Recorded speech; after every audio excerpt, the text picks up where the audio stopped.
choose to spend our evenings in front of the telly. It's unusual. It's funny, we got talking about it the other night, We're going behind closed me and my doors brother, into living rooms across the country because to find out what people really thought. after that Brian had a really bad run of bad, What was on in the last season. I don't know whether it was bad luck or stupidity, because it was more or less the same place where he had his other accident. And he swears blind he wasn't riding the bike, and I have to agree with him because he couldn't do the clutch. So either somebody was changing gear for him. Anyway, the story is he came off. It was the same island where he come off the bike. It was an RD 250 Yamaha that they found him under. We don't know where he'd been, what he'd been doing, but tragically he lost a leg. Something happened and he lost a leg.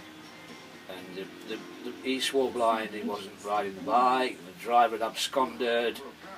There was Nottingham Evening Post had a big did a big song and dance about it. So he was missing rider. Anyway, Uncle Brian was in hospital for months, rehabilitation, because of his leg, and he refused. To be fair to him, he refused one. He refused a prosthetic limb off the council, and said he wanted to do one for him, make one himself. He'd been watching Douglas Bader film or something, Chosen One, or something like that. And because he'd never had any education, they gave him a grant to do an MVQ in woodwork to make his own leg. Which was, to be honest, it was the best thing that's, well, not the best thing that's ever happened to him because of the circumstances. But I'll tell you something, he was up every morning at 11:30 to get down to the classes at People's College in Nottingham.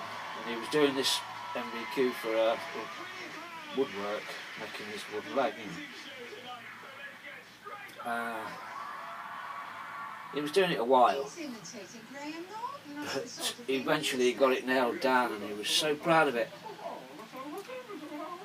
And he got right down to the last stages and he's got his leg, his one leg, and he was sitting there and the woodwork teacher come past, and Derek, the woodwork teacher, he says to Brian, "You're doing a really good job there, Brian." And Uncle Brian says, "Do you think, will it get me a pass? Will it get me a MVQ? He said, "I don't see why not, Brian, Anyway, just as he said that, I don't know, it could have been excitement or whatever it was, but Brian stood up and for some stupid reason he'd forgot about an hinge on the knee and he'd done a dovetail.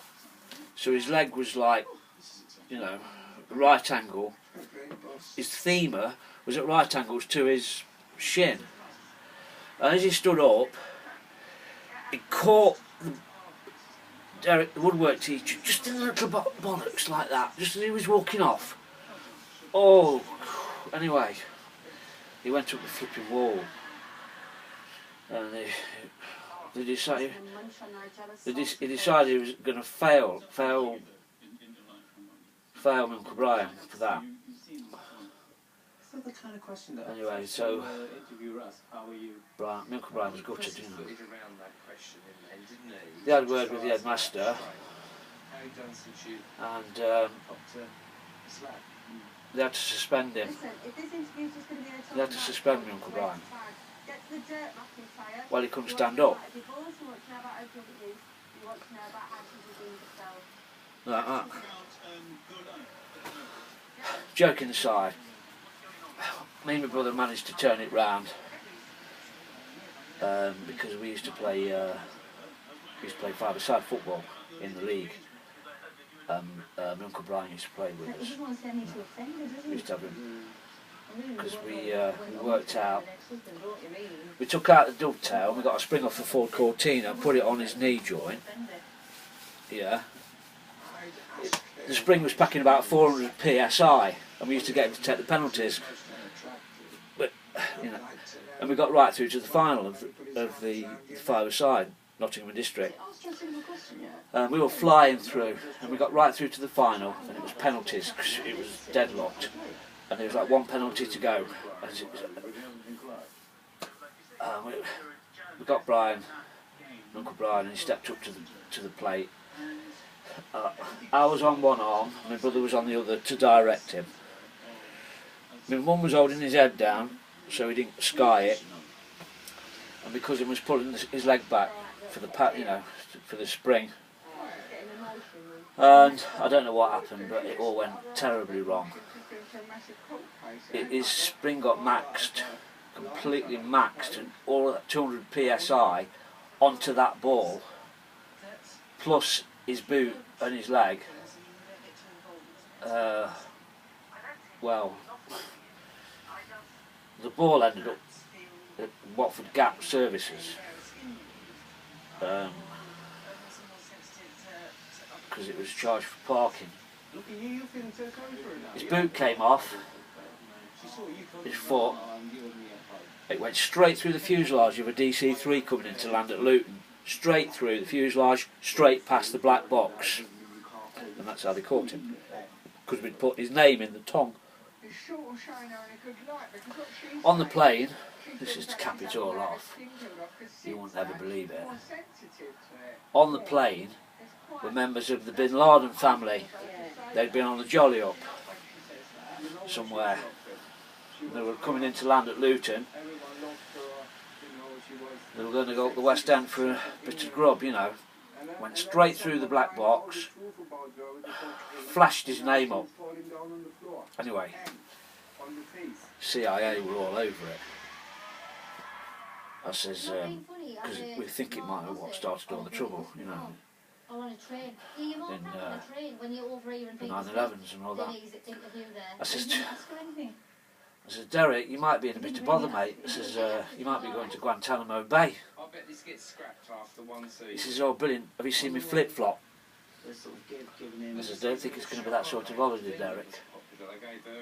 Anyway, the CIA bloke came round, we gave him a cup of tea and that, and he was alright actually, he wasn't a bad bloke. But we got fined £100, but we could pay that over 12 months, and they made us downgrade his spring, so that it wasn't capable of. But the biggest thing was losing the final, you know. But that's how it was in them days. Yeah.